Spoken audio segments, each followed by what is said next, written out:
As we come into this topic now of addictions is a really interesting one, and many of us do not perceive us to be addicted to things that could be classed as an addiction. We tend to look at those who are drug addicts, alcoholics, sex addicts, and actually think or perhaps don't relate in falling into the same category as somebody who would have been deemed as having addictive behaviour, addictive patterns.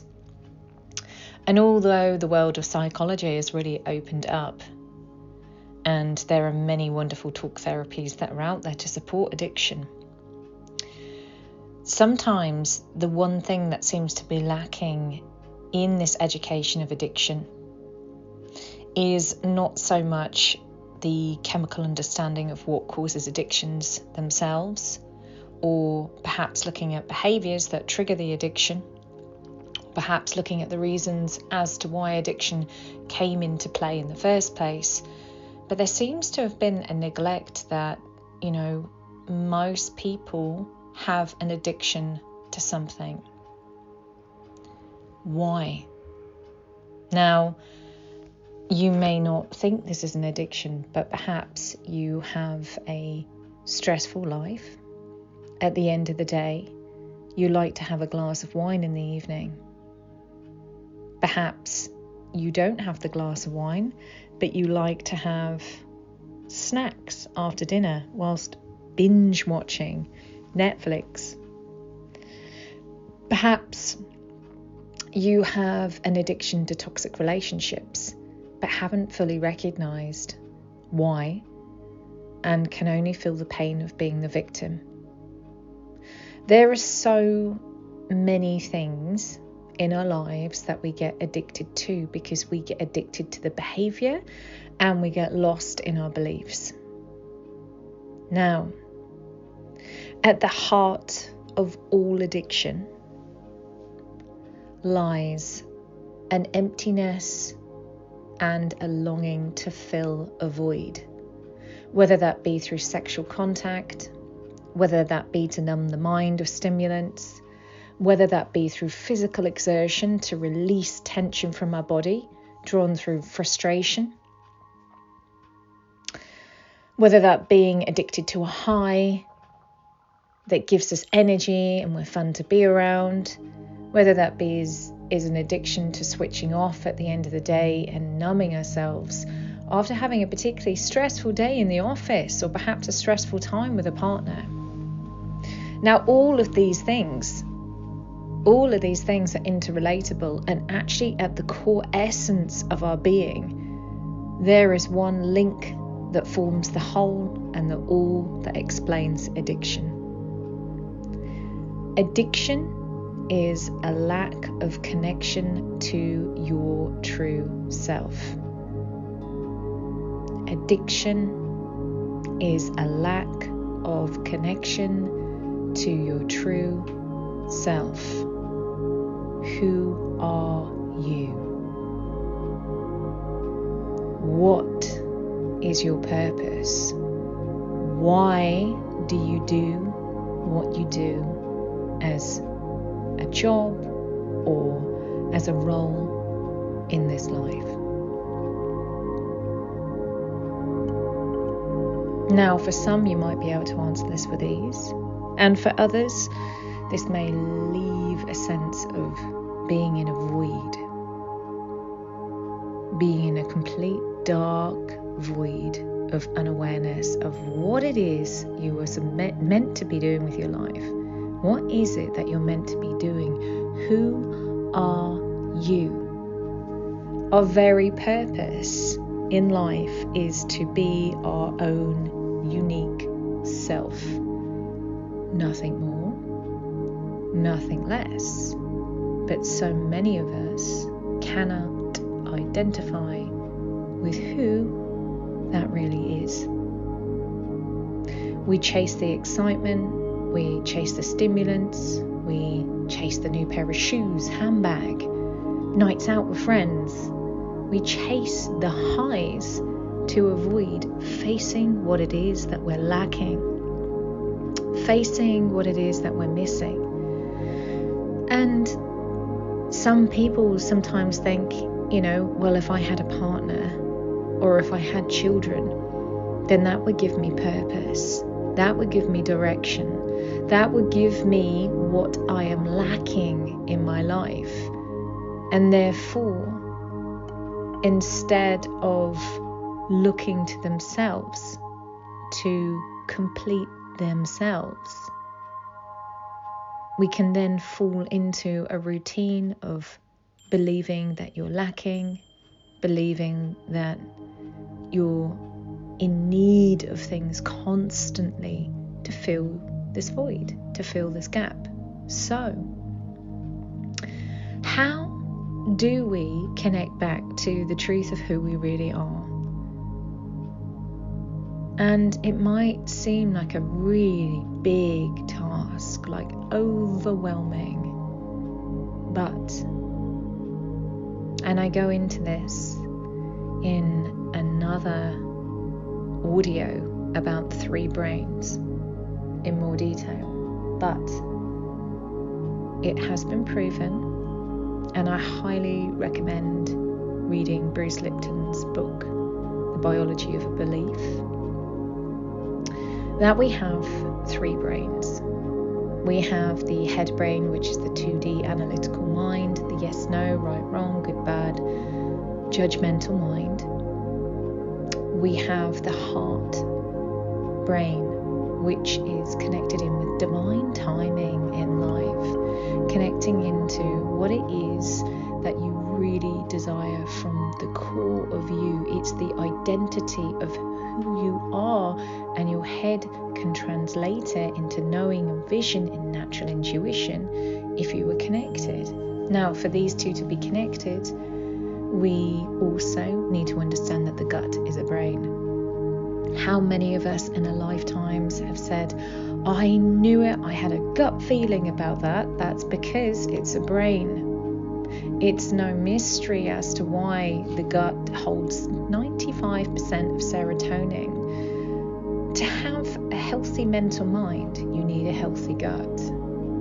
And this comes through nutrition, this comes through your beliefs, this comes through emotional stress, how you deal with things, what are your beliefs? What's the story that you are telling yourself every day on repeat that makes you go for that glass of wine? I'm not good enough. My parents were disappointed in me. I didn't want to do this. My partner wouldn't let me do this. My children are stopping me from doing what I want to do. I don't have enough money. There are not enough hours in the day. We've all done it. I've done it many, many, many times. But I can tell you what it has led to is a depressive, negative, victimized attitude and illness. And I've had to hit the bottom in order for me to actually recognize that the reason why I was so unhappy and the reason why so many people that I work with have experienced bouts of depression, it's a natural occurrence, it's good, it's motivating if you understand that emotions are fuel. And again, I go into this in another audio. There are no bad emotions, but it's understanding that they're in your life to show you a direction, to point you in the right direction. These are your gut feelings. These are your gut connections. And when you learn to listen to your gut, and you won't get it right all the time, nobody does, that's the point. That's how we evolve.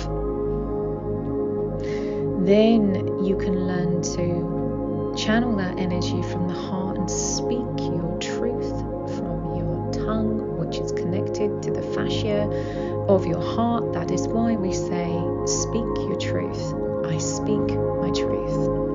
I have had addictions to foods, addictions to exercise, addictions to toxic relationships, addictions to self-destruction, addictions to stimulants, I have had my own battles with addictions. I have played the record of I'm not good enough, I don't have time, I don't have enough money.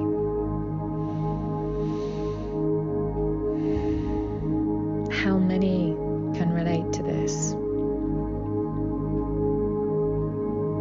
So we go back to this question. Who are you? You are you. And that's all you are meant to be. You're not meant to be like anybody else. Just you. What is my purpose? Your purpose is to be you. To live a life with purpose requires a tiny switch of that brain. When we wake up in the morning and clean our teeth, we clean our teeth with purpose to look after our hygiene and our hearts and our teeth and our mind. When we communicate with people, we listen with intent and purpose.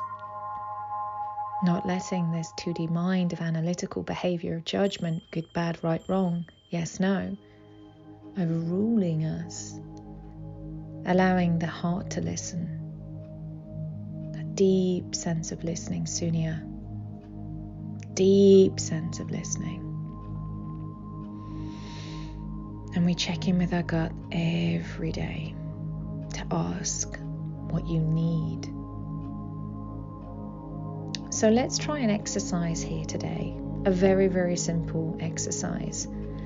And I'm a massive fan for anybody who is really struggling with addictions of Tommy Rosen's work. You can find him at, I believe, his website. I'm just going to make sure that I get this right. I'm sure it's 2.0 recovery. Yeah, recovery 2.0. He's an incredible teacher. He inspired me. I had already started my journey long ago, but he translated it into words that were so relatable that everyone could understand. So thank you, Tommy, for the beautiful, heartfelt work that you do for everyone. His website is rforrecovery20.com, and you can have a look and see what online courses he has available and courses that and live events and retreats that he is running. So back to this exercise. Find yourself a comfortable seat, sitting up nice and tall. Your feet can be firmly planted on the ground if you're in a chair, with your knees lower than your hips, or you may wish to be cross-legged, making sure that you're comfortable. Make sure if your knees are higher than your hips, just to sit on a cushion, legs out in front or kneeling, your choice, you decide. The back is up nice and tall, the shoulders down and back, relax, and the heart open. Chin slightly dipped, so we create this wonderful straight line all the way from your root out through the top of your crown. Shut the eyes down now, and focusing in at the point where the top of the nose bone meets the skull. Allow the mouth to gently fall open, just millimeters, to relax the jaw. And just breathe. Now, placing one hand on your tummy, the other on your heart, or the center of your chest, whatever feels right for you. I want you to take a big belly breath in, using an O-shaped mouth. So we breathe in deeply through this O-shaped mouth, feeling the hand rise at the navel point where it's resting. And then we exhale fully through the O-shaped mouth, feeling the tummy slowly emptying of all air, navel to spine. Let's just do this for 1 minute. We shall begin.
Deep breath in through that O-shaped mouth.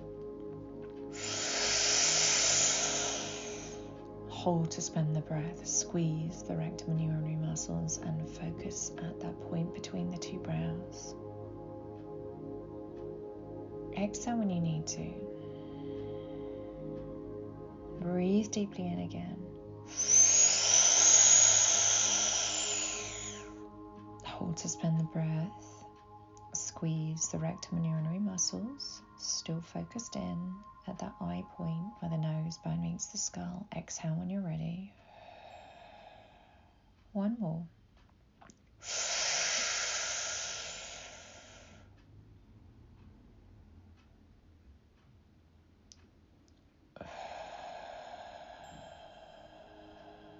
Still remaining with the eyes shut down. Hands in position, sitting up nice and tall. We're now going to bring our mouth into an O shape, and we're going to do this breath, which isn't a full extension breath. It's as if you're gently just exhaling, blowing out through the mouth, and naturally allowing for the air to come back in through the mouth. It takes a little bit of momentum. So the mouth, O shape. Breathe in to begin with. Exhale. And then naturally allow it to fill. And then navel towards the spine. Will naturally pump the air out. We'll start slowly.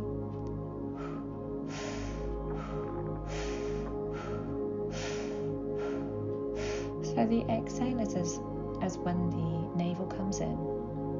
And the inhale is when the belly naturally refills.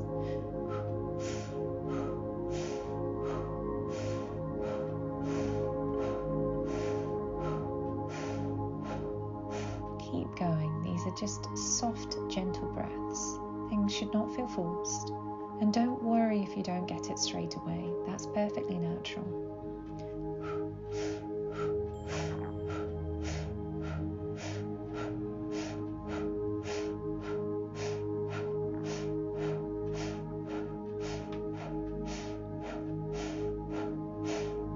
Eyes still closed. We have 1 more minute like this. So still just sitting up nice and tall, chin slightly dipped, eyes focused at the top of where the nose bone meets the skull.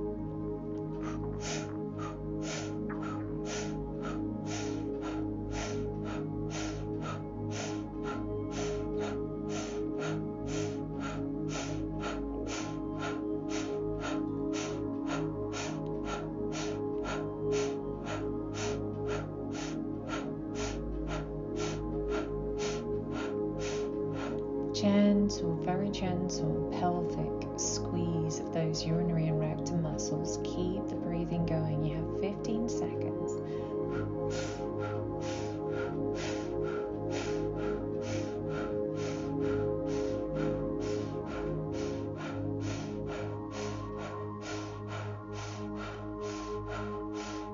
Big breath in. Hold, suspend the breath, squeeze the rectum and urinary muscles, draw the navel in, and hold this breath just as long as comfortably possible, focusing in at that third eye point, hands still in position, and exhale when you need to. And again, eyes focused in.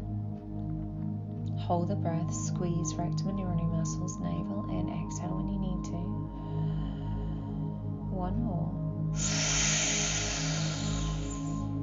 Hold, suspend this breath, eyes focused.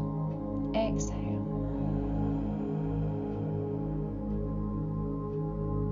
Soften the breath. Hands still in position. Eyes closed. Jaw relaxed. Shoulders down and back. Eyes closed. Just take a moment here to check in with yourself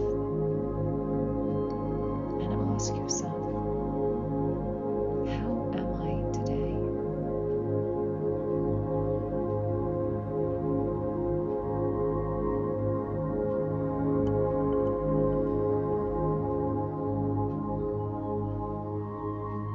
What is it that I need to do for me today?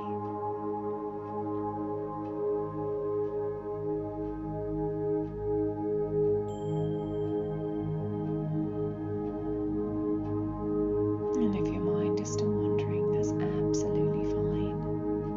But do come back to this breath. The more you practice it, and for the longer time that you do this, the more we are able to shut out the noise and actually home in on our own needs. And when we connect to ourselves and the needs of what we need to fulfill and energize ourselves, then we can support others and inspire them. We cannot give if we are not full. We cannot advise or support. It's not our job to tell people what to do, but we can't be there to be the sunya, the person that listens with compassion and not judgment. If we do not make time for ourselves, if we are not connected to self, to connect to the self is to connect to the all.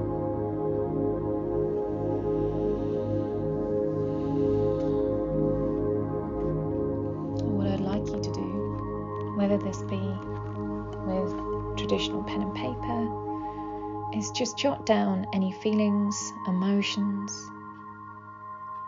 visions, thoughts, whatever comes to mind, to heart, into your gut. Just let it flow. You are your best counselor.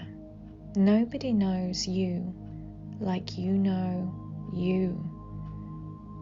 All we need to do is to make time to listen to ourselves, to stop the mental chatter, to bring us back into unity with our true, wonderful, magnificent self, to be who we were born to be, uniquely just you, to just be.